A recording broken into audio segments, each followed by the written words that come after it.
This story is absolutely insane. Imagine you win $30 million in the lottery. Like, you hit the jackpot.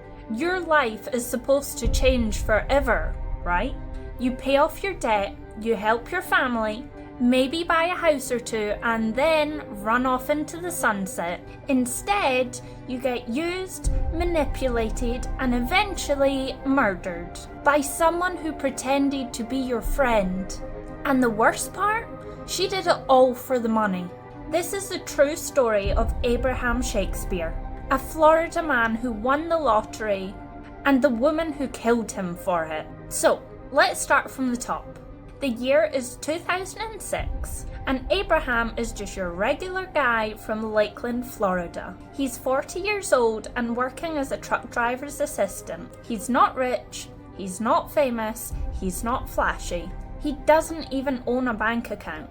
One day, on a work trip in Miami, Abraham stops at a convenience store and buys 2 lottery tickets. The next day, he's a millionaire. Literally, overnight, this guy goes from living from paycheck to paycheck to winning $30 million in the Florida lottery. Abraham wasn't the type to go full crazy with this money. He didn't buy a yacht, he didn't move to Beverly Hills, he stayed in Florida, bought a $1.1 million house, a used car, helped some friends, and gave money to people who asked. And a lot of people asked. Here's where the problem started.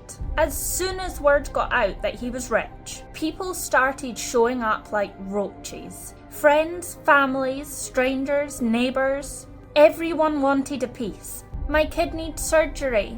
I'm starting a business. And Abraham, he was too nice and or stupid to say no. Within a couple of years, half the money was gone. Millions just vanished. And you could see it starting to eat at him. He told people things like, I thought all these people were my friends, but they just wanted my money. He even told his brother, I'd have been better off broke. And that brings us to the villain of the story, Doris Moore, Dee Dee. And wow, this woman was horrible. So, it's 2008, Abraham is still rich, but exhausted, paranoid, and tired of people constantly begging him for money. And then comes Dee Dee.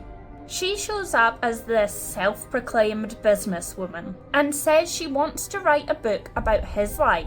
You know, to tell his inspiring story and help him manage what's left of the money. She's like, hey, I'm not like the others. I'm not after your money. I'm here to help. Here's where things get shady really fast. She convinces Abraham to transfer all his assets into a company she set up, a business called America Medical Professionals, which was basically just a shell corporation under her control. He even puts his house and bank account under her name for protection. Yeah, let that sink in. This guy literally hands over control of his money to a woman he just met months ago, just because she seemed nice. And once she's got full control, Dee Dee goes full villain. She buys herself a Hummer, a Chevy Corvette, a truck, she pays off her debts and goes on vacations, telling everyone it's her money. But when people start asking about Abraham, that's when it gets creepy. Because by late 2009, Abraham vanished. Friends started asking where he was. His family were worried. He wasn't answering his phone, he wasn't texting back. No one had seen him in weeks. And Dee Dee? She's like, oh, he's just laying low. He got tired of people asking for money. She even starts sending text messages from his phone. Except Abraham could barely read or write.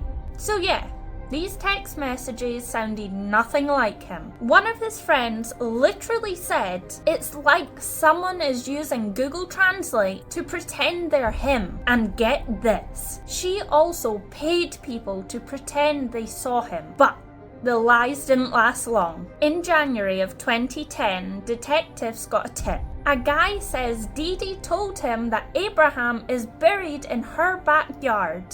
Cops show up at Dee Dee's property. They bring cadaver dogs, start digging, and guess what? They find a body beneath a 5 feet freshly poured slab of concrete, wrapped in plastic, shot twice in the chest. Dental records confirm it's Abraham Shakespeare. He had been dead for months. Now, Dee Dee, she goes into full meltdown mode. She's changing her story every 5 minutes. I didn't kill him. Some drug dealer killed him. Abraham wanted to disappear and he asked for my help. It was self-defense. At one point, she even claimed that a gang member broke into her house and forced her to bury the body. Nothing she said made sense, which is not surprising. She's from Florida. Eventually, detectives get her on tape, trying to bribe somebody else to take the blame, literally offering money for a fake confession. It was game over. Dee Dee Moore was arrested and charged with first-degree murder. The trial in 2012 was brutal. Prosecutors called her a manipulative liar who preyed on a vulnerable man. They said she used Abraham's trust, drained his money, and then killed him when he became a problem. The defense tried to say she was innocent, that someone else did it, and framed her. No one believed that. After just 3 hours of deliberation, the jury came back with a verdict.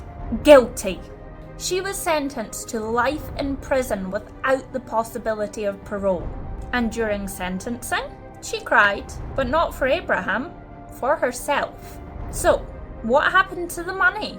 Well, most of it was gone, blown on cars, shopping, and Dee Dee's ridiculous spending. Whatever was left got tied up in court battles and legal costs. Abraham's family didn't see most of it. He gave away millions to help people, and when he finally tried to protect what was left, it was too late. It's honestly one of the saddest true crime stories out there.